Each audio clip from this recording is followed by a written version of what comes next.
สวัสดีเนาะมื้อนี้สิมารีวิวเครื่องเข้ามาใหม่นะได้หลายมื้อแล้วนะบ่ได้มารีวิวเครื่องนะเพราะมีเวียกหลายเด้เนาะเอ่อ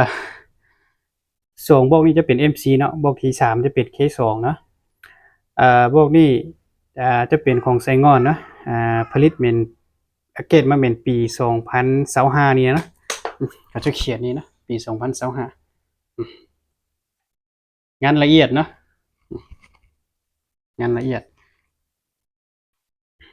เว้าจะเป็นเว้าปรับนอกแล้วก็ถังก็เป็นถังคาร์บอน 0.5 อย่างนี้นะราวตัวนี้เขาจะใส่ราวเป็นราวฟรี14เนาะยาว40 ซนตัวนี้น้ำหนักราวจะซ้ำกับราวทองเนาะ12เกี่ยวเนาะเบาๆนะอันนี้นะจับเข้าปลามันสบายเนาะเปะไปสบายเนาะเอ่อเดี๋ยวนี้บอกนี้เนาะบอกนี้จะใส่ไทยเป็นไทยซื้อเนาะไทยซื้อลูกค้าหลายคนถามหาว่าไทยซื้อนี่มันยาวเท่าใดเนาะเดี๋ยวสิมาแชร์ให้เบิ่งว่ายาวจักสังตีเนาะ พอดี23เลยนะ23สันตีนี่นะก็บ่ได้ยาวหลายนะก็บ่ได้ซ้ำหลายนะพอดีนะพอดีคือไปพอดีงามเนาะงามแล้วก็พอดีโอเคอยู่อันนี้นะรุ่นไทซื้อนี่ดึงเข้าดึงออกบ่ได้เนาะแต่ว่ามันดีบางทีมันแน่นดีเนาะอันนี้เนาะมันแน่นดีกว่าตัวนี้เนาะตัวนี้แน่นเดี๋ยวก็ธรรมดาโอเคปานใดเนาะแต่ตัวนี้จะแน่นด้วยนะความแน่นเนาะนี่นะตัวนี้บอกนี้เนาะราคาได้อยู่ที่9,800,000นะได้สูบตัวถึงนี้เนาะได้สูบตัวถึงนี้ก็ได้กำ1ลูกเนาะได้แม็กนะได้ชุดซ่อมพร้อมนะอันนี้นะกล้องจะเป็นกล้อง BSA เนาะแล้วทางจะเป็นทางคาร์บอนแล้วราคามันสูงเนาะแล้วก็มาบวกใส่เนาะลูกค้ามักบอกที่2นี่ก็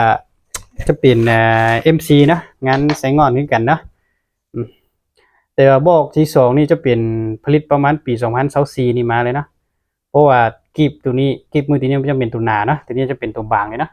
มาใหม่เนี่ยจะเป็นตัวบางนี่มดตัวนี้งานใส่งอนเนาะตัวนี้กล้องจะเป็นกล้อง3 -12 กับ42เนาะ Discovery จะมีไฟในเลนเนาะมีหมายบวกเนาะทีนี้เนาะหมายบวกโมเมนต์หมายจ้ำเนาะวาล์วจะเป็นวาล์วกะลิแก๊ปนะวาล์วปรับไนท์ถังจะเป็นถังอาลูเนาะ 0.42 อันนี้นะเราจะเป็นเรา TK ฮ่องกงยาว50เนาะ12เกี่ยวเก็บเสียงสีดำนะหันเข้าหันออกได้นะจากโรงงานเลยเนาะอันนี้เนาะบอกนี้เครื่องครบสุดกับ7,500,000เนาะเอาเทียบกับรุ่นได้อยู่เนาะบอกนี้เนาะเครื่องก็มีความสูงเนาะยิงลูกเบอร์2เนาะยิงลูกเบอร์2ต่อไปจะเป็นK2 เนาะ K2 จะเป็นงานจะเป็นงานของไซงอนเนาะตัวนี้น้อยเนาะงานของไซงอนอัปเกรดมาเป็นปี2025นี่เนาะตัวนี้K2นี่มีหลายคนบ่ฮู้เบิ่งเด้นะเฉพาะคนที่บ่ฮู้เบิ่งนะเขาว่าอันคือ MC เนาะแต่ว่าส่งไปเนี่ยเขาว่าคือว่าบ่แม่น K2 เนาะ K2 MC นี่มันต่างกันเนาะให้ลูกค้าเบิ่งจำแนกอยู่บนนี้นะทุกรุ่น K2 นี่เขาต้องเขียนว่า K2 อยู่ในนี้เนาะถ้าเขาบ่ได้เขียน K2 นี่มันบ่แม่น K2 นะ